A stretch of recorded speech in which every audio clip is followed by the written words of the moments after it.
Perkenalkan, nama saya Marsala Saputri. Saya di sini akan menjelaskan apa itu uji instrumen. Uji instrumen terdiri dari uji validitas dan uji reliabilitas.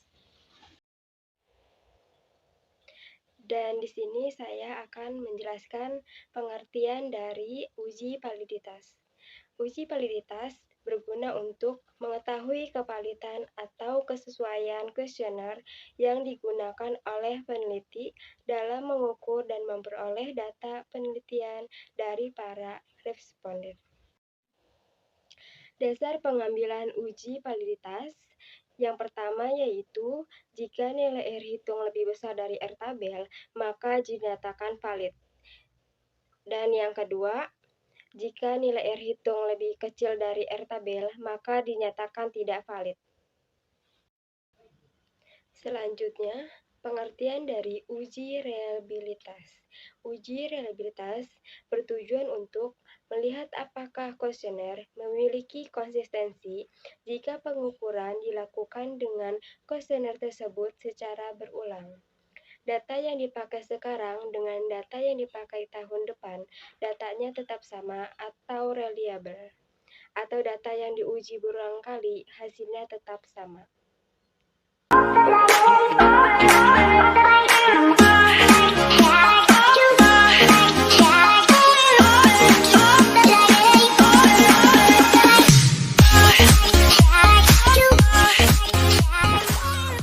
Langkah-langkah uji validitas.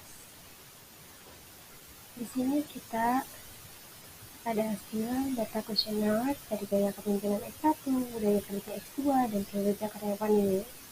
Lalu, variabel X1 yang kita copy ke sheet baru dan hasilnya ini, dan X2 hasilnya di totalnya 2 dari hasilnya. Lalu total X1 kita copy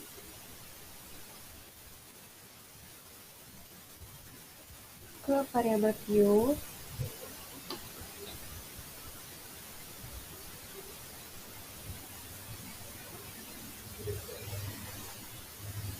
dan selanjutnya pun sama, total X2 copy ke variabel Q.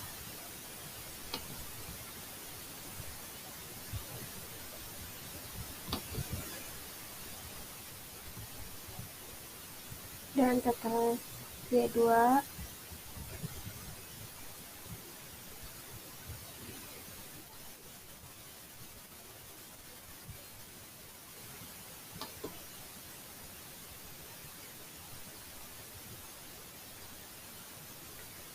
setelah itu label total X1 kita ganti dengan gaya kepemimpinan,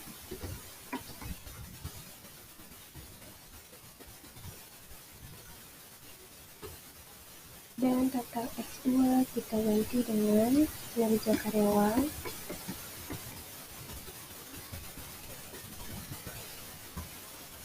dan ya kita ganti menjadi budaya kerja.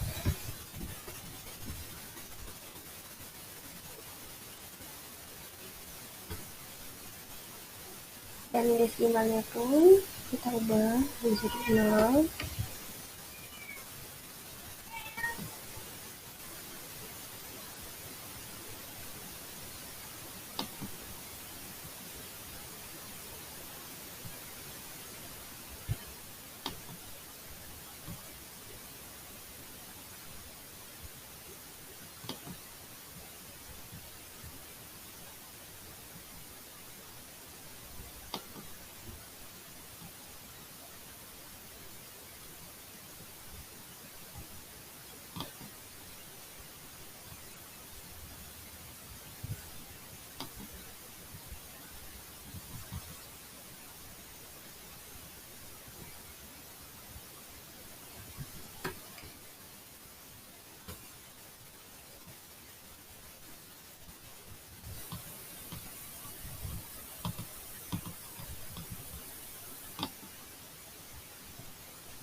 Setelah itu,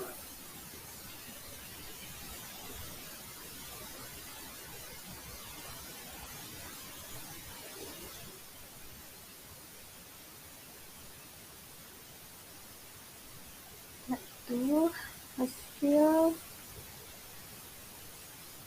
data kuesioner X1 sampai total kita copy.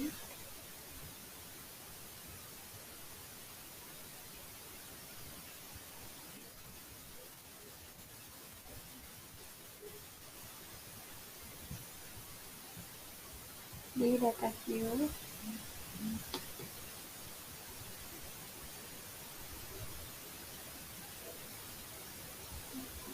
dan X2 pun sama.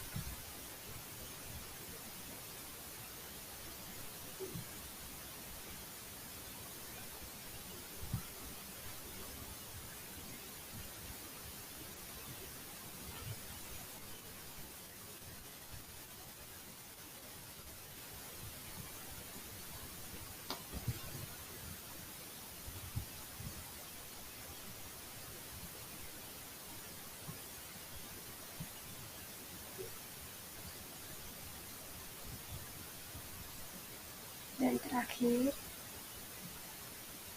next.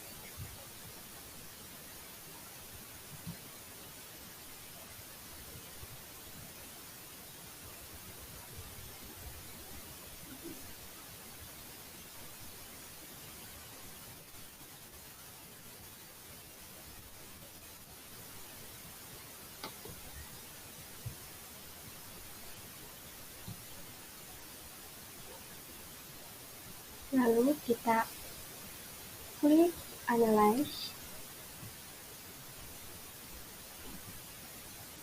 lalu ke Correlate, dan klik Bivariate. Kita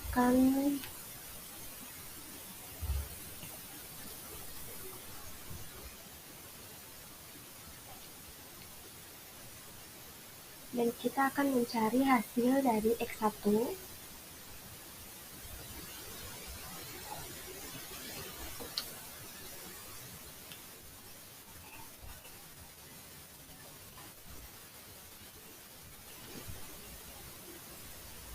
Lalu klik OK.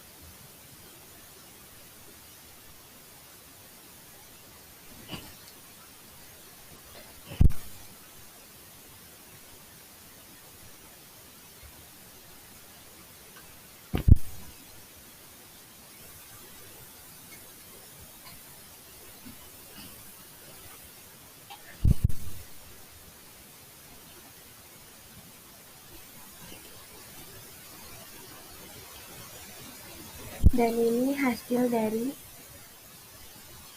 output X1 dengan R hitung ya.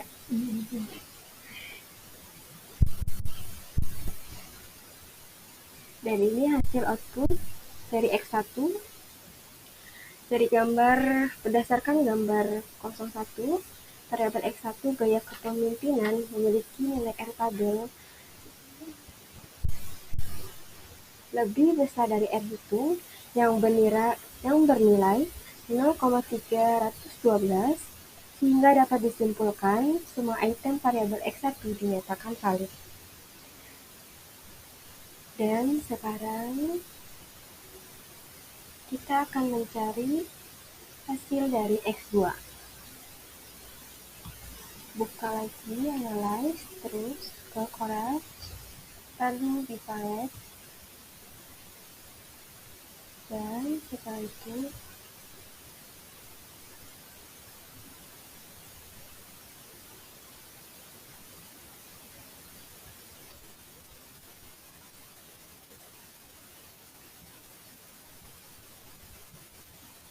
pindahkan yang X2,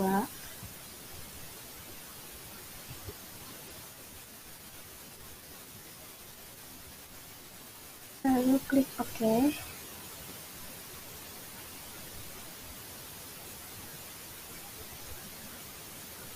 Nah, di sini sudah ada hasil dari X2.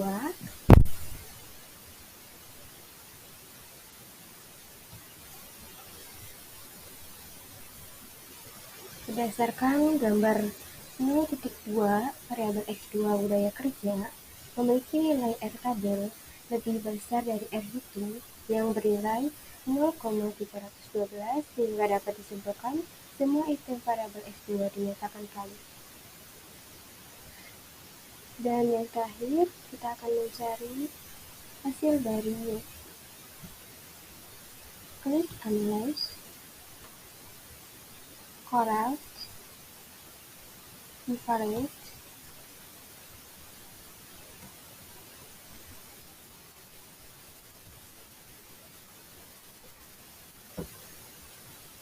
kita salin Y, klik Variables, klik OK. Di sini sudah ada hasilnya.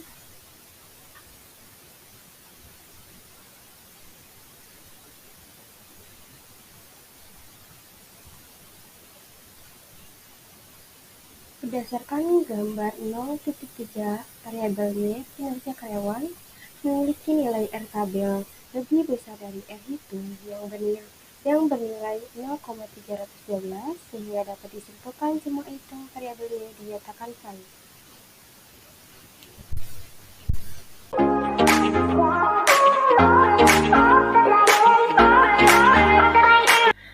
Selanjutnya, langkah-langkah uji reliabilitas. Di sini kita udah ada hasil dari variable view. Lalu klik Analyze, pilih Scale, dan klik Reliability Analyze. Kita salin X1 kecuali total.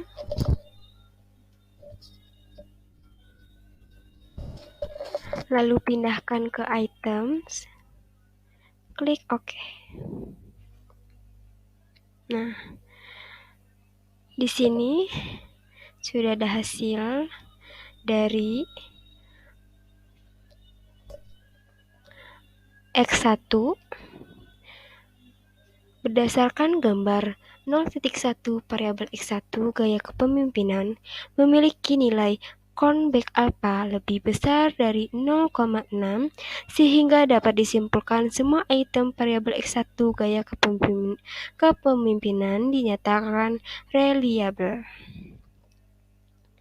Setelah kita mencari X1, selanjutnya kita akan mencari X2. Langkah-langkahnya seperti tadi, klik Analyze, Scale, klik Reliability Analyze, lalu ke X2,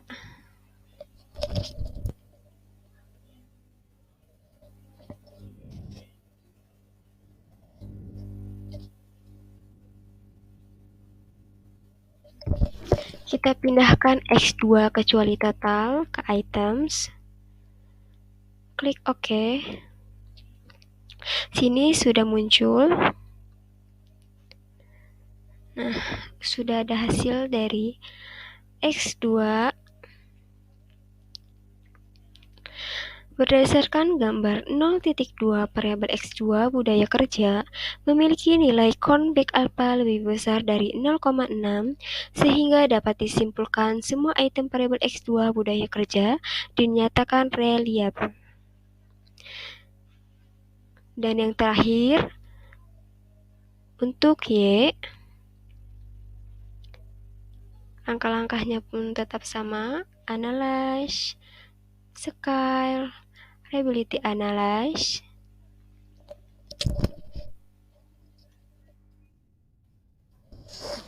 Lalu kita copy Y kecuali total.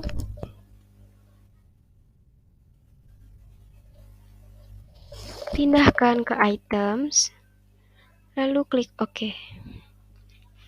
Nah, di sini sudah ada hasilnya. Berdasarkan gambar 0.2 variabel Y, kinerja karyawan memiliki nilai callback alpha lebih besar dari 0,6, sehingga dapat disimpulkan semua item variabel Y kinerja karyawan dinyatakan reliable.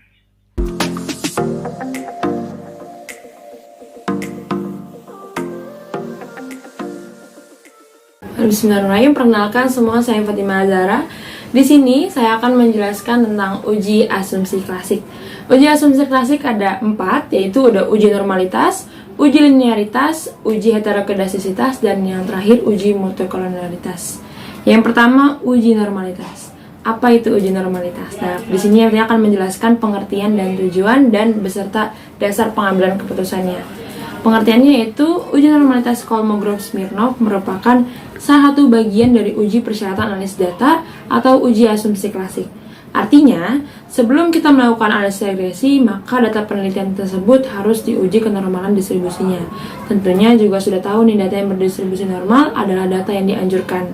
Nah, dan tujuan dari uji normalitas ini adalah untuk menguji apakah data yang digunakan dalam penelitian berdistribusi yang normal atau tidak normal. Nah, dasar pengambilan keputusan dari uji normalitas ini yang pertama, jika nilai signifikansi atau SIG lebih besar dari 0,05, maka data penelitian berdistribusi normal.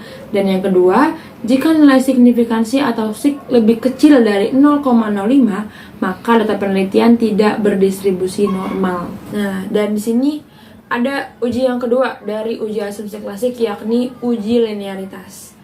Uji linearitas ini fungsinya untuk mengetahui hubungan antara variabel bebas atau X dengan variabel terikat atau Y. Arti linear hubungan seperti garis lurus.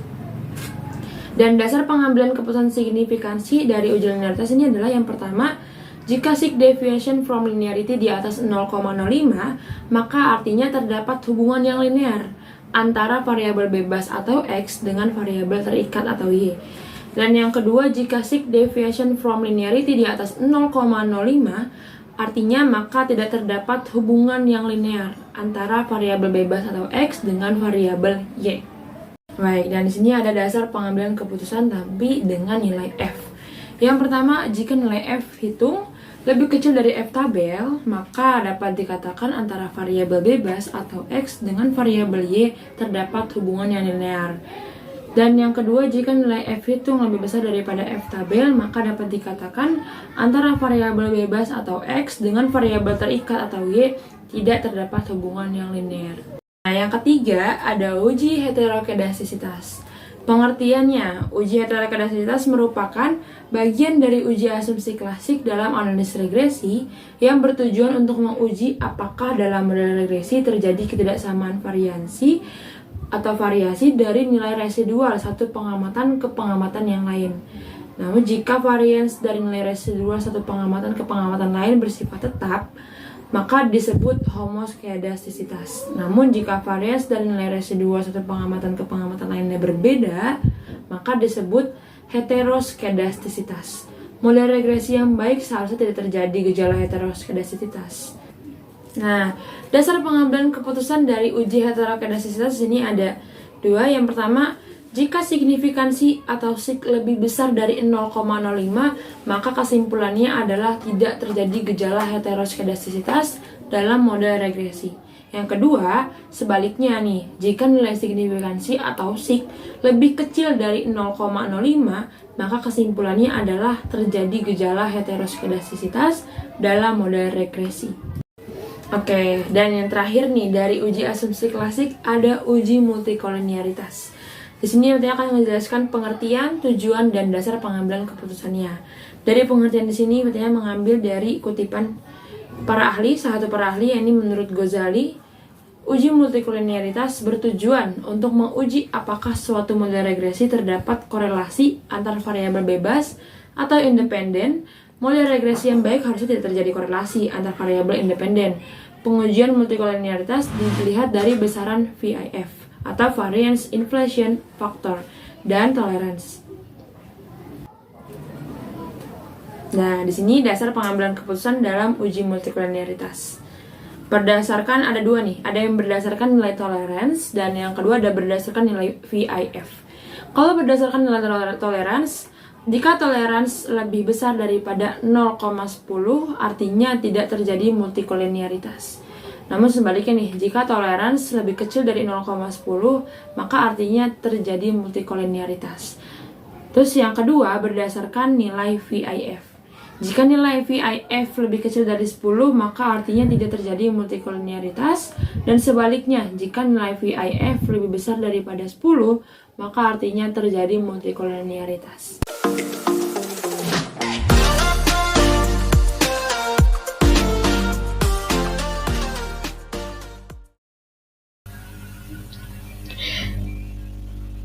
Dan di sini kita akan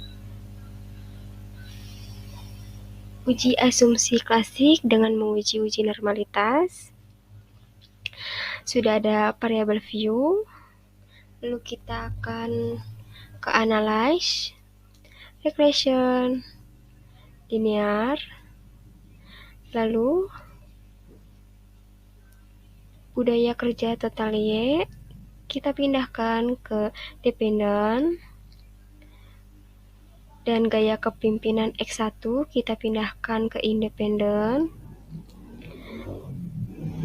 dan kinerja karyawan total X2 kita pindahkan ke independen, lalu klik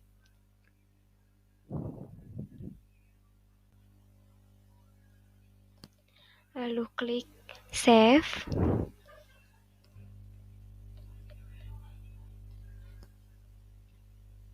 Klik Unstandardized di residual, Unstandardized di residual,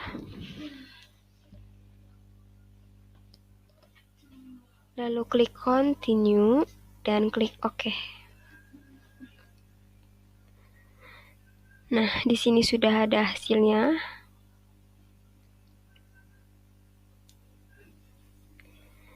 Di sini ada one sample Kolmogorov-Smirnov berdasarkan tabel 0.1 hasil uji normalitas one sample Kolmogorov-Smirnov diketahui nilai sig 2 Taylis sebesar 0,200 lebih besar dari 0,05 sehingga dapat disimpulkan bahwa data berdistribusi normal atau telah memenuhi syarat uji normalitas.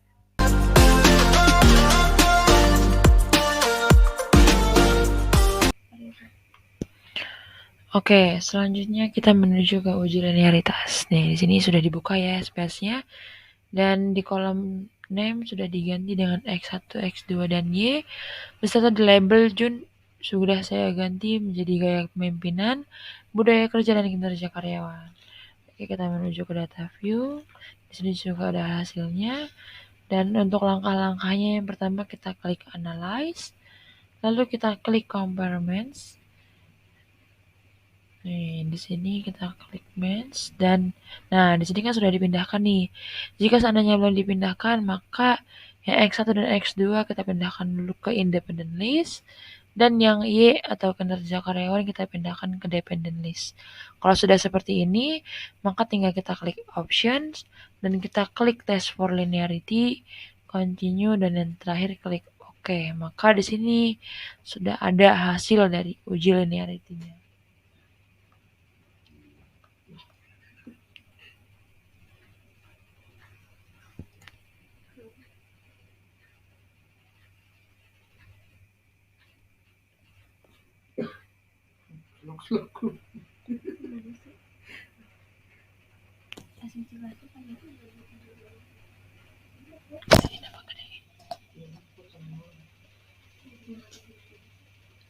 Gedein.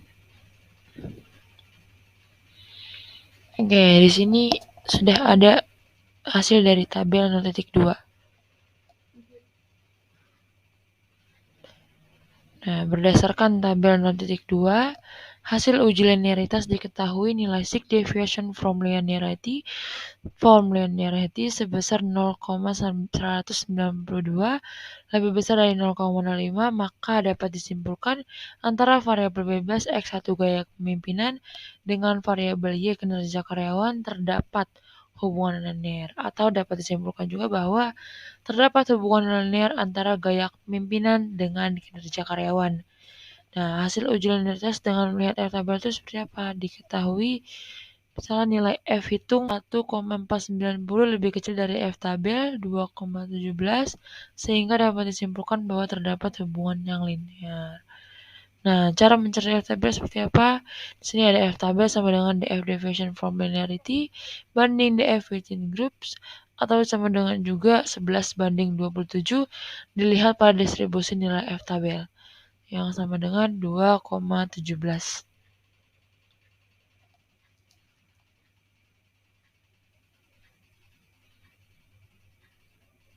Nah, kalau yang tadi berdasarkan tabel 0.2, di sini juga ada berdasarkan tabel 0.3. Kesimpulannya, berdasarkan tabel 0.3, hasil uji linearitas diketahui nilai sig deviation from linearity sebesar 0,83 lebih besar dari 0,05, maka dapat disimpulkan antara variabel bebas X2 budaya kerja dengan variabel Y kinerja karyawan terdapat hubungan linear, atau dapat disimpulkan bahwa terdapat hubungan linear antara gaya kepemimpinan dengan kinerja karyawan.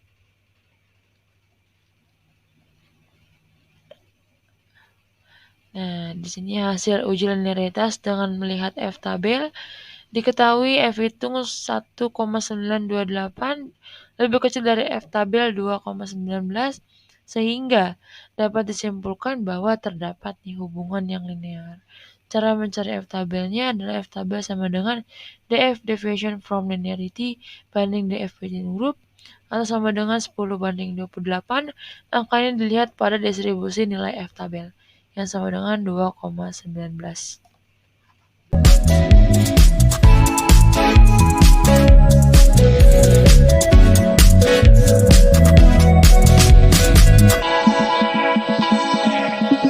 Selanjutnya kita menuju ke uji multilinearitas.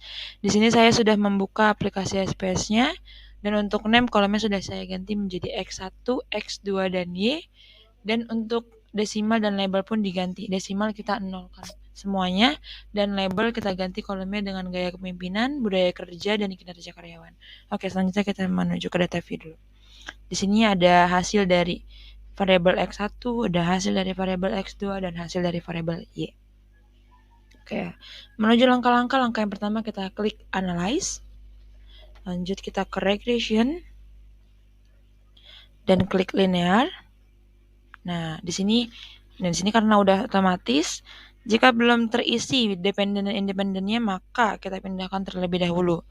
Y kita pindahkan ke dependen, dan yang untuk X1 dan X2 kita pindahkan ke independen. Jika sudah seperti itu, maka kita klik statistik. Dan kita klik collinearity diagnosis dan continue, dan yang terakhir kita klik OK. Nah, di sini sudah ada nih hasil dari uji multikoliniaritas.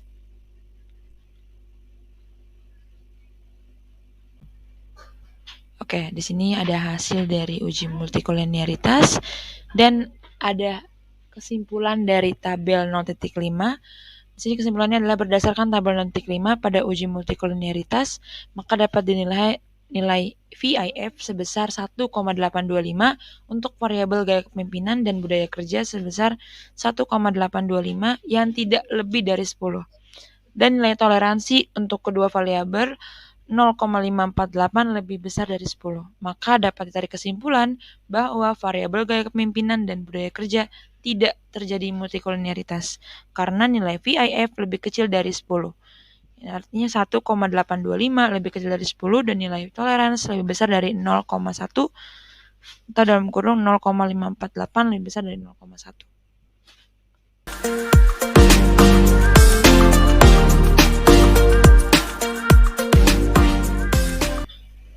Oke, selanjutnya kita menuju ke uji heterokedastisitas. Langsung aja kita menuju ke langkah-langkahnya, karena sama seperti tadi, untuk name, desimal, dan label sudah kita ganti. Langsung aja, menuju langkah yang pertama kita ke analyze, regression, linear. Nah, di sini juga sudah otomatis. Jika belum, maka yang Y kita pindahkan ke dependen, dan yang variabel X1 dan X2 kita pindahkan ke independen. Lalu klik save. Nah, dan jangan lupa kita klik understand yang di pojok kanan atas. Continue. Lalu yang terakhir klik OK. Nah, di sini sudah ada hasil dari uji heterokedastisitas. Dan ini adalah hasil dari uji heterokedastisitas. Nah, di sini juga ada kesimpulannya, yaitu berdasarkan tabel 0.4 pada uji heterokedastisitas, maka dapat dilihat nilai sig pada tabel 0.4 sebesar 0,539 untuk variabel gaya kepemimpinan lebih besar dari 0,05 dan variabel budaya kerja sebesar 0,855 lebih besar dari 0,05. Maka dapat tarik kesimpulan bahwa variabel gaya kepemimpinan dan budaya kerja tidak terjadi heterokedastisitas. Karena nilai sig gaya kepemimpinan lebih besar dari 0,05 atau 0,539 lebih besar dari 0,05, nilai sig budaya kerja lebih besar dari 0,05 atau 0,855 lebih besar dari 0,05.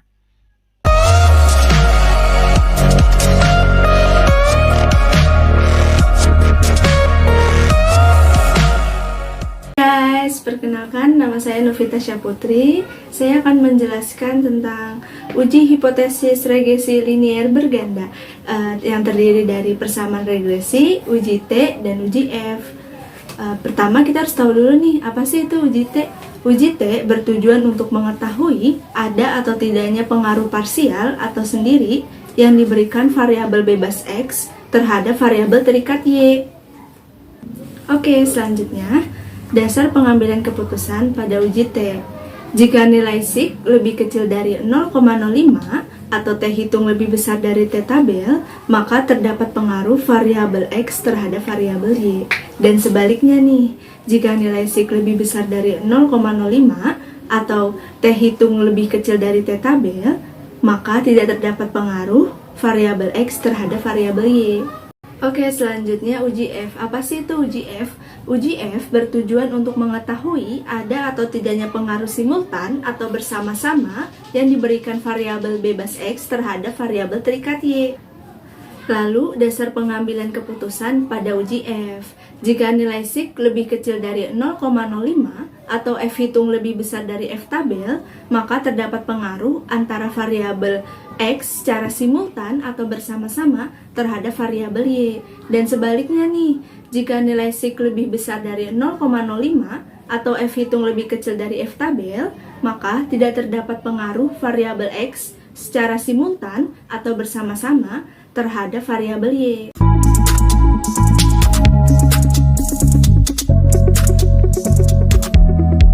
Oke, selanjutnya saya akan menjelaskan langkah-langkah dan interpretasi dari uji T. Kita buka SPSS terlebih dahulu ya, ini tampilan SPSS-nya. Terus kita ketik di sini X1, X2, dan Y. Selanjutnya kita ke data view. Di Excel ini sudah ada data kuesionernya dari total X1, X2, dan Y. Kita copy, taruh di X1, paste. Selanjutnya X2,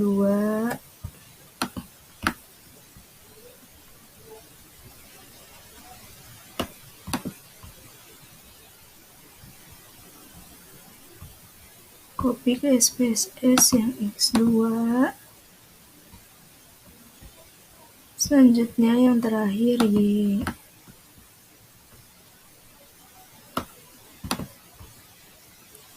I astaga Y.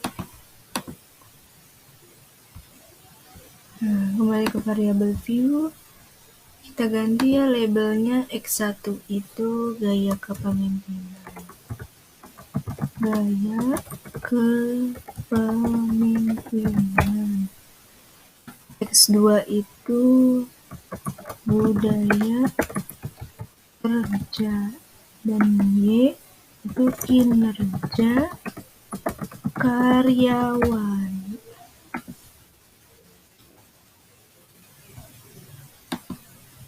Oke, selanjutnya udah selesai semua, kita langsung ke analisis datanya dulu ya. Analyze regresi linier. Yang di dependen itu variabel Y, dan kalau independen X1 dan X2. Ya, kita klik OK. Nah, di sini kita sudah ada hasilnya ya, ini hasil outputnya, yang ini confess. Oke, supaya lebih mudah, ini sudah saya rangkum di sini.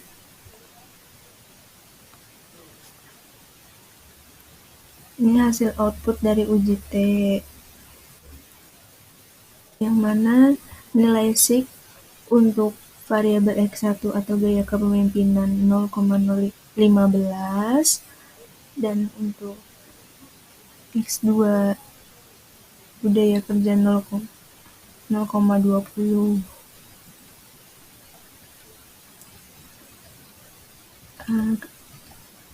Untuk perumusan hipotesisnya, hipotesis 1, terdapat pengaruh gaya kepemimpinan X1 terhadap kinerja karyawan atau Y.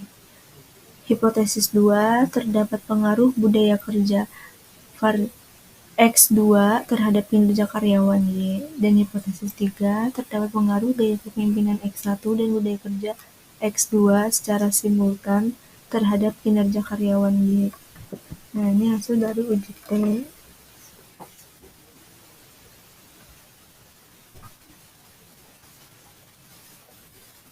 Pengujian hipotesis pertama. Berdasarkan tabel 0.1 dapat diketahui bahwa nilai sig untuk pengaruh gaya kepemimpinan X1 terhadap kinerja karyawan Y sebesar 0,015. Ini ya, 0,015, dan nilai sig-nya lebih kecil dari 0,05. Dan nilai T hitungnya 2,550 lebih besar dari T tabel 2,026. T tabel itu ada rumusnya, A bagi 2 banding N kurang K kurang 1. A itu 0,05 dibagi 2 banding N itu adalah jumlah respondennya, dikurang K itu jumlah variabelnya 2 dikurang 1. 0,05 dibagi 2, 0,025 banding 37. Hasilnya 2,026. Nah, T tabel ini didapat dari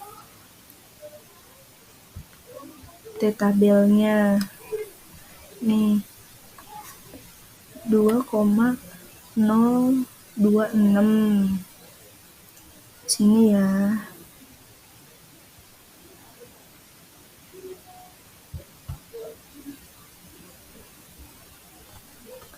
Lalu pengujian hipotesis yang kedua, berdasarkan tabel 0.1 dapat diketahui bahwa nilai sig untuk pengaruh budaya kerja X2 terhadap kinerja karyawan atau Y sebesar 0,020 lebih kecil dari 0,05.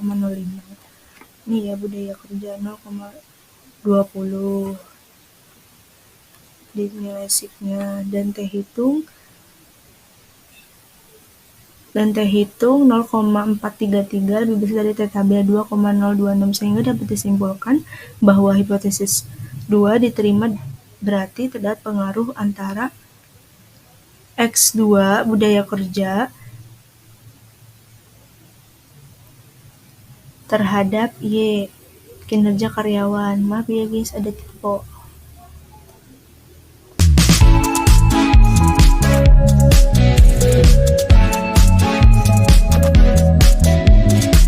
Oke, selanjutnya langkah-langkah untuk uji F ya. Masih sama sih kayak uji T, cuma beda tadi kan uji T ada di conference science. Terus kalau uji F itu adanya di tabel ANOVA ya. Untuk lebih jelasnya sih udah saya pindahin ke PDF. Ini hasil output pada uji F ya. Lalu interpretasinya pengujian hipotesis 3 itu kan pernyataannya bahwa hipotesis 3 terdapat pengaruh gaya kepemimpinan X1 dan budaya kerja X2 secara simultan atau bersama-sama terhadap kinerja karyawan atau Y. Oke. Lalu berdasarkan tabel 0.2 di atas, dapat diketahui nilai signifikansi untuk pengaruh X1 gaya kepemimpinan dan X2 budaya kerja secara simultan atau bersama-sama terhadap Y kinerja karyawan sebesar 0,0000 lebih kecil dari 0,05. Ini ya nih, yang nilai signya nih 0,00. Dan nilai F hitung 18,952 lebih besar dari F tabel 3,24. 1892 ini yang nilai F hitungnya. Terus kalau mengurumus F tabel itu K banding N dikurang K. K itu jumlah variabelnya, banding N itu jumlah responden dikurang K. Jumlah variabel. 2 banding 38 hasilnya 3,24. Dapat dari F tabel. F tabel ini ya guys, 3,24.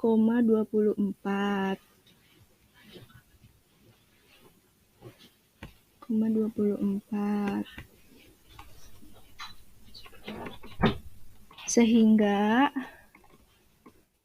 dapat disimpulkan bahwa hipotesis 3 diterima yang berarti terdapat pengaruh X1 gaya kepemimpinan dan X2 budaya kerja secara simultan atau bersama-sama terhadap Y kinerja karyawan. Nah, seperti itu ya guys.